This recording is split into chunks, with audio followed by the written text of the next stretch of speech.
what's up? Day 2. I'm going to try to keep all my videos, by the way, under 10 minutes so they're not too long.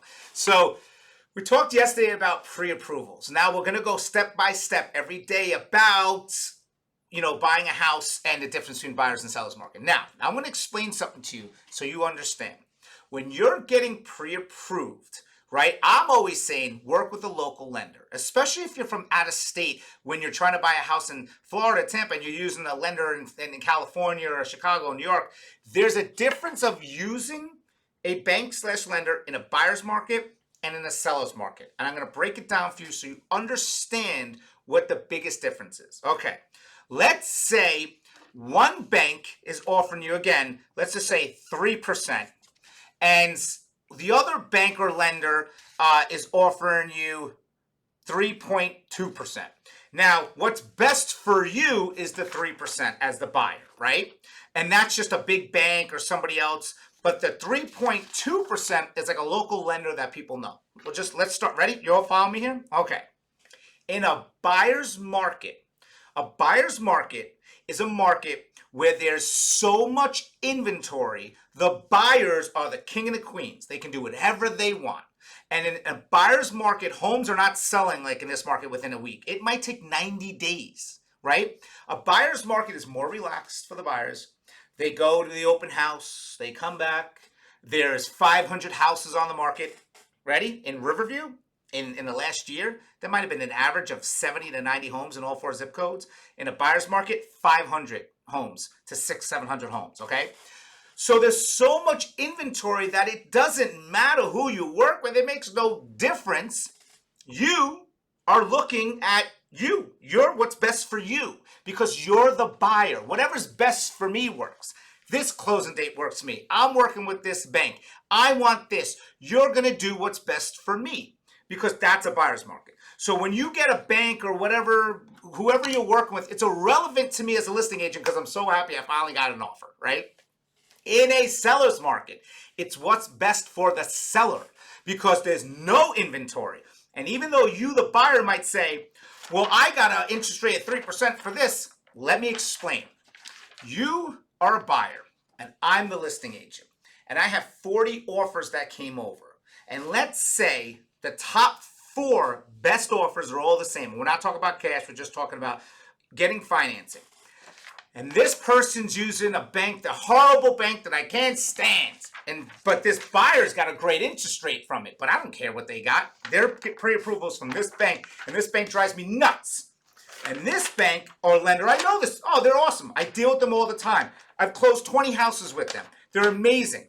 Now, maybe this interest rate's not the best to the buyer, but it's best for them to present their offer. Because remember, when you're presenting your offer, which I'm going to help you with, in a seller's market, it's what's best for the seller. Meaning, here's the pre-approval seller. I'm going to use an amazing bank that's going to get this done. And even though my interest rate might not be as good as the other bank that offered it to me, it looks better for you because your listing agent knows who they are. Everyone knows they're the best lender around here for getting stuff done. And even though my interest rate might not be the best, it's the best for you, seller, right? I made the best offer. I made the best escrow amount. I made the best time frame of inspection, which is the least amount. I lowered my finance contingency for you, seller. I did my closing date for you, seller. I helped with the appraisal gap for you, seller. And when it's a buyer's market, it's this is what's best for me, too bad. This is what's best for me, too bad. And that's the market right there. So in a seller's market, you have to realize that a pre-approval is just as important as anything else. When I get pre-approvals and I'm like, oh my God, I've dealt with this bank. They're a nightmare. If I have a pre-approval from another lender or somebody that I've worked with in the past that I can call up and I know that they did their due diligence doing all their background for this buyer and I know it's going to close, that's one more point that you're going to have when the offer is presented. So this is why I'm teaching these classes, to make you understand. When I always tell you to get pre-approved, it's because A, you're knowing what's going to happen, especially if you need more time. And then you can shop around, you can figure it out. Remember, you can shop around for a mortgage. You're not stuck. And that's something that's very important. A lot of times people just go, oh, I already got it doesn't matter if you already got pre-approved, right? You can go and shop around from multiple banks and lenders, right? You need to know which one is going to not only do best for you, but has the best, background and best reputation, whatever, within the market. Buyer's market, irrelevant. Seller's market, very important, okay? So now you have your pre-approval. You're ready to go. You ready? Hiring an agent is free. When you hire an agent, it's free of charge. An agent should be setting you up with a search criteria, and depending on which market, let me explain.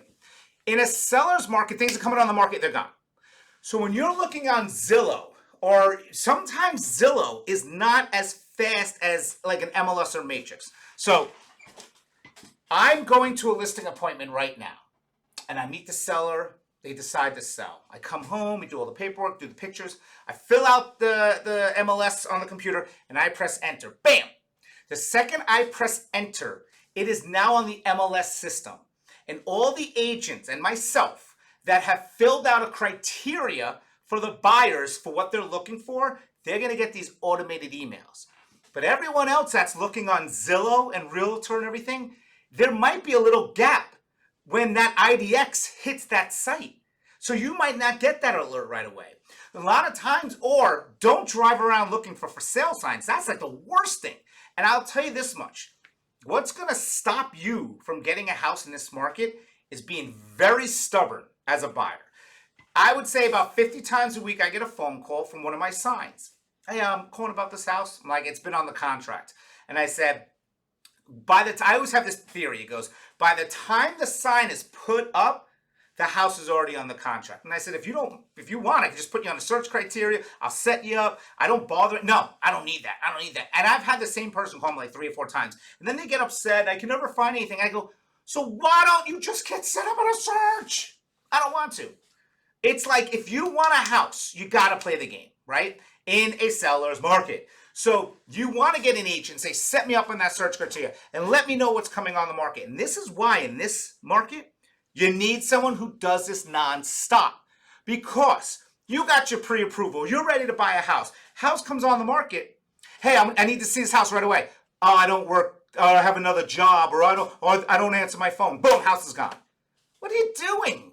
I don't care if it's your neighbor's son's friend's cousin.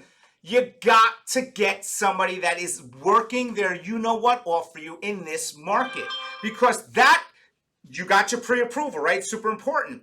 You know what's as important as working with working with an amazing agent? Getting that offer over, right? Because if your offer doesn't go over, you can't see the house in time, it's irrelevant. So you need to get an agent full-time, ready to go. They're not going to charge you any transaction fees or nothing like that. In a seller's market, you, the buyer, should not be paying any fees to your agent. You know when you should be? In a buyer's market. I'll tell you why. If I'm representing you, the buyer, and it's a buyer's market, and I can get you a sick deal, there are times that you can approach a buyer and say, listen, I'm going to charge you an extra 1%, but I'll tell you what, I'm going to get you way more of that in savings. I'm going to get you off the market deals. I'm going to get you, and especially when we used to do real estate in Long Island, we used to do it all the time, because now I'm so good at what I do in negotiation, and I represent you. I can now charge you more money, or you can ask me, and I can get you a phenomenal deal. So hear this out. Ready? Seller's market, you're the buyer. Listen how crazy I'm about to say this. In a seller's market, it's impossible right now to get a house. You're frantically great, but the agent shouldn't be charging you anything. In a buyer's market where it's chilled, the agent should be charging you something, because then they're getting you way better deals. There's no agent out there that's getting you amazing deals right now. Look, I see it on Facebook all the time, and one of my listings that the buyer paid like $40,000 overpriced. Their agent was like, yeah, I did it again. I got them an awesome deal. No, you didn't. You made them overpay $40,000 and they paid the appraisal gap, but they're bragging on Facebook, you know? So when you're looking for an agent, you have to understand that in a seller's market, you need a hardcore full-time agent working for you, putting you on a search criteria, ready to rock and roll, ready to find you a house. In a buyer's market, who's going to get you the best deal, closing costs, all of that, because you're the king and queens. Seller's market, you need hard work. So That's what we're going to go over all week. We got your pre-approval. You're ready to rock and roll. You understand the difference between pre-approval and buyer's market and seller's market, right? Now you understand hiring an agent. You shouldn't be paying any fees. You should be on a search criteria. You need to jump on these things right away. Next video, we're going to go over a breakdown, step by step, of making an offer, right?